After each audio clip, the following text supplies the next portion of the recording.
What is up, guys and girls? Mostly guys, probably all guys. Today we'll be talking about the latest chapter of Naruto just released, and this will be my review on the discussion of it. So let's get started straight off the bat. Stupid moves were made here. I can't believe this is one of those moments where I'm like, this doesn't happen in real life. It's incongruent. How can these ninjas be so smart at times and yet so stupid at times? It makes no sense. It's incongruent. Sure, humans can be pretty dumb too, so it is somewhat realistic. But still, this was something that, especially Minato is not a dumb human being. He should be pretty smart, and yet he makes such a simplistic error. Maybe one could counter argue that he was wrapped up in the love for Naruto, and trying to save him. Maybe he was daydreaming about his promise, to always protect Naruto, which caused him to do what he did, which was pretty much, he, from what it seems like he has just given away the other half of the QB to Black Zetsu. Now, am I so ignorant as to believe that that's it? That Naruto is dead forever?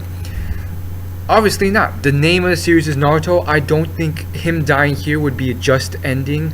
I don't think the author thinks that either. So he's either going to live on and probably end the series with like him living on happily ever after, or him having some tragic but memorable death. But this is not it. Him just sporadically getting the QB extracted from him and dying is not how it will end. I feel like a lot of people haven't even thought that far. They're just like, oh my gosh, Black Zetsu sold the other half the QB. It's over. I think Naruto's gone forever. However, that's obviously not the case. I think this guy's. It's obviously problematic.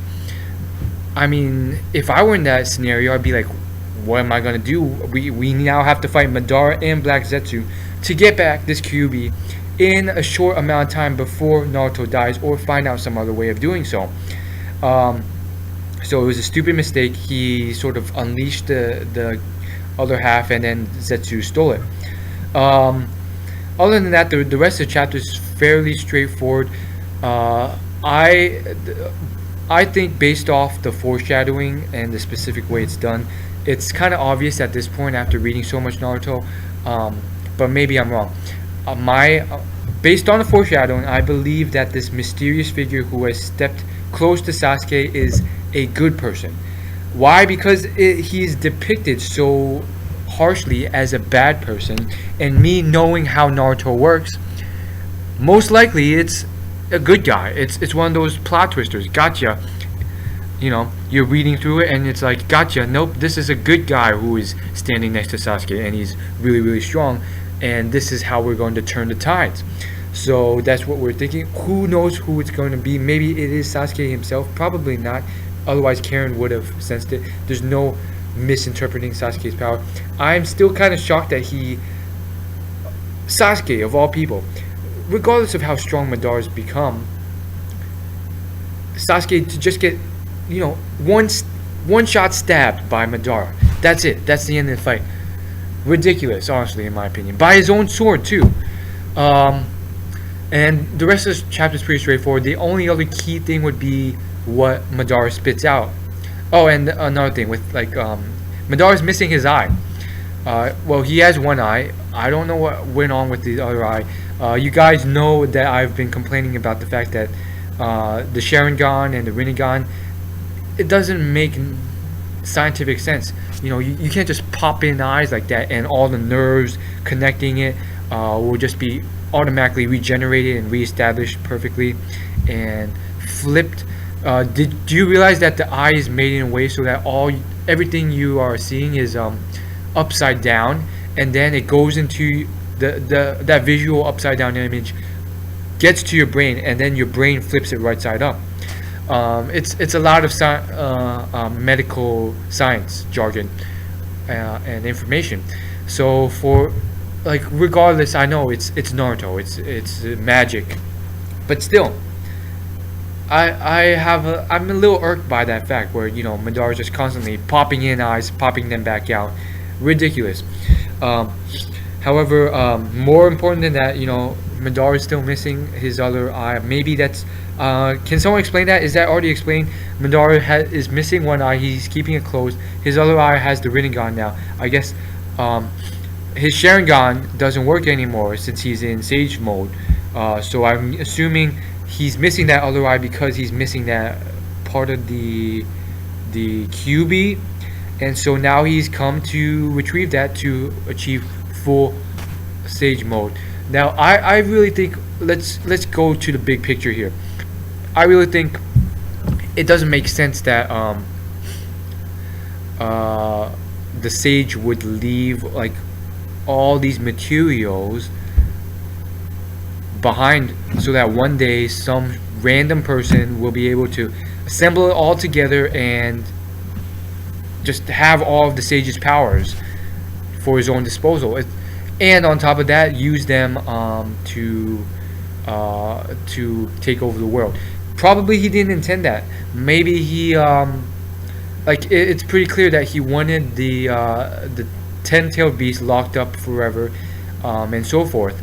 But in my opinion, that the whole thing with the creating the ten-tailed Jinchuriki, and with that, just sort of allowing all the Sage's powers to flow through it, that was unnecessary. He could have just made it so that, like, in the rare case that someone in the future somehow captures all the nine-tailed beasts, even though I don't want this to happen, and puts them all together, in the rare case that that happens, maybe I shouldn't encode all the Sage of the Six Paths abilities into that Jinchuriki form, so that they can use all those powers.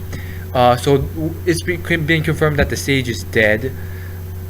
How he's not immortal when Madara could do it?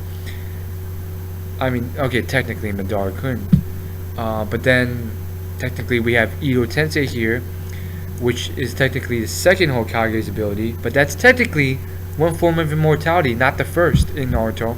There have been other forms, but I mean, it's a form. Like, technically, it should work. Like, you could use Ito Tensei and bring back someone, and as long as they want to, they'll live forever. There's plenty of people like Madara who wants to live forever. So it's somewhat strange how the Sage couldn't think of it. But yeah, the Sage is dead now. That's pretty much it. We got to stop this guy. And then the final key thing is Madara spitting out those 2 Sage items. Apparently there's more. There's like 4 other Sage items. He spits them out onto the ground. They land on Rock Lee and the other guy. And so